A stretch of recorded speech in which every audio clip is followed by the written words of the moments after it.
Very much. Kelsey, the pet doctor, Dr. Jerome Williams with the Red Mountain Animal Clinic. He joins us this morning. Good to see you this morning. Good morning. Hope you had a nice holiday and Christmas there. I did. Absolutely. I hope you did as well, and all of our viewers. Yeah, did Jillian get everything she wanted? Well, not really, you know. Doesn't always work that way, right? We do have some questions, some folks who submitted to us on social media. We want to go ahead and get to those. Our first one comes from Fran Clements Robinson. She has a blonde lab that licks on her front paws all the time.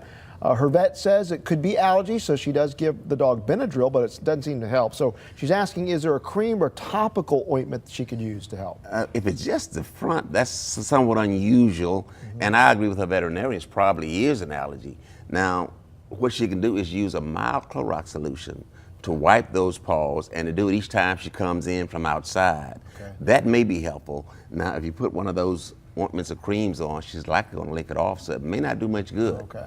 But the Benadryl is we use for allergies, as well as use that mild Clorox solution, see if that can get rid of some of the things might be there. All right, Fran, hope that helps. Meanwhile, Mary Ann Chambers, excuse me, I skipped one. Michael Williams sends us this question. Says his dog's nose peels really bad every time it starts healing. It cracks open again and it's kind of raw.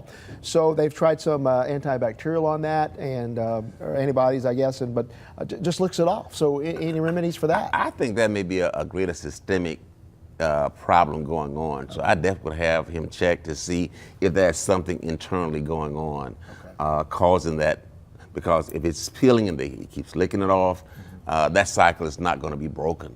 So take him in, have him examined to see if there's something internally going on as well. So that's not something normal that you can fix on your own there. All right. Now, Mary Ann Chambers Cruz, she writes in, my 11-month-old Yorkie plays with her poop. I have tried giving her the deter tablets. They're not working. Is there something else I can try? By the way, if you listen to the comedian Bill Engvall, that's the perfect dog. A dog that can eat its own poop. But anyway, this is a serious matter, though, right here. It is. It is.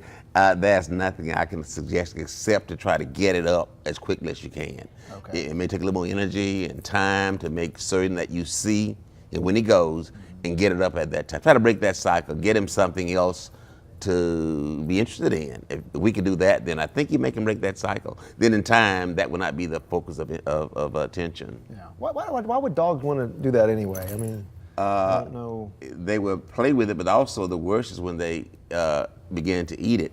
And it's one of those things that occurred in nature early on when that was a deficiency. And that was a matter of recycling for vitamin C and some of the other nutrients that were depleted in the normal diet.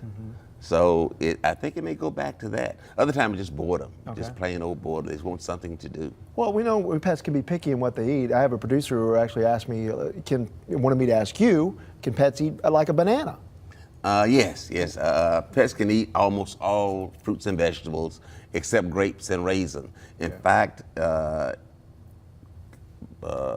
apples, carrots, broccoli, those kind of things are really great for animals, and it's also non-fattening, so we tend to give our pets too much of the meat and the other things that are fattening, but those are great products to give them, and they are hypoallergenic as well. All right. Well, we do want to remind folks, obviously we got these cold temperatures, remember to bring your pets inside, but you did mention the fact that when they can get acclimated to cold temperatures, where you don't want to leave them out there in something that's too cold. Right. But you don't have to worry necessarily about them being impacted with their health, though, right? Right, absolutely. Depending on the temperature. Depending on temperature.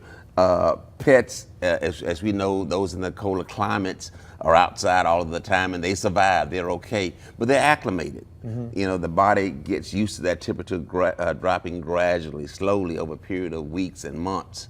So if it's down sub-zero, they're used to it, they're acclimated for it.